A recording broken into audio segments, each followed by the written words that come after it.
Today we're going to make a portable teleprompter that uses your smartphone, has a Bluetooth remote, and mounts to your camera using an 11-inch magic arm, all for around $30. Now you might remember my first attempt at a teleprompter that attached to the Frugal cage. Now that one worked, but it was pretty big, used a laptop and monitor, and made my eyes bounce all over the place like a ping pong ball.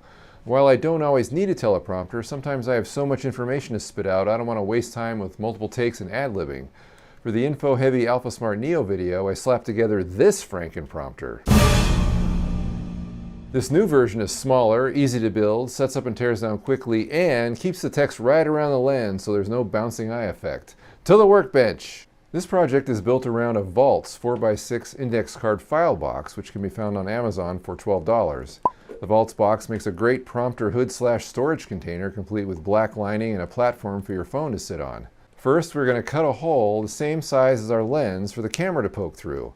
All my Minolta lenses are 49mm in diameter, so I used a 2-inch hole saw on the back end of the box.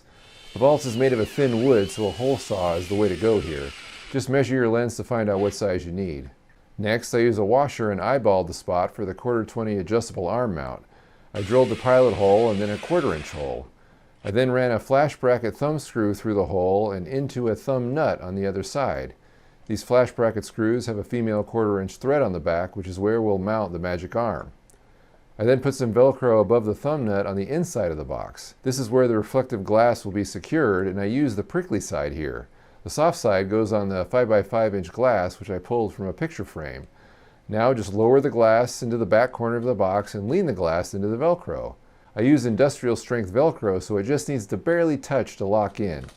Even though I don't show it here, I put gaffer's tape on the sides of the glass, since that's where I pull on the glass with my hands to remove it when I break things down. To store everything, put the glass in a trimmed cardboard mailer and put it in the box first over the lens hole. Then stack the adjustable arm and the remote on top of it. This will keep everything from falling out of the bottom of the box and protect the glass from being broken in transit. Then just shut the lid and you're ready to go. To set things up, unload the remote and arm, insert the glass, attach the arm to the box, connect the arm to the hot shoe of your camera, position the box over the lens, and lock the arm in place. Now you simply open the lid and place your phone running your teleprompter app right up against the glass. I use Elegant Teleprompter, which allows control via Bluetooth remote. Any Bluetooth controller should work, but this Wii nunchuck looking thing can be found on eBay for $6 and runs on 2 AA batteries.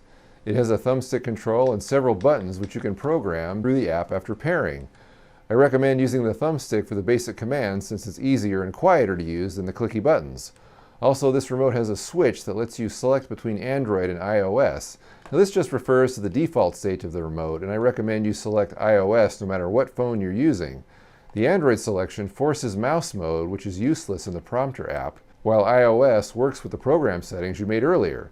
Since the remote will go to sleep and you'll have to wake it up by holding down the power button and wait for the blue blinky light, you'll want the iOS default setting so it's ready to go without having to change states every time. Now this portable prompter works pretty well, and I'm able to easily see the text from various distances. The remote is also a nice way to control things without having to walk up to the camera every time, but if you talk with your hands, you may show it off more than you like. Now, you may not have a hot shoe on your camera to mount the prompter, but the magic arm and mounting point should give you some options. I'm using it right now, clamped to Knoptop's light pole. As usual, all links can be found in the description below, and feel free to leave me a comment if you have any questions or tweaks to make this idea even better.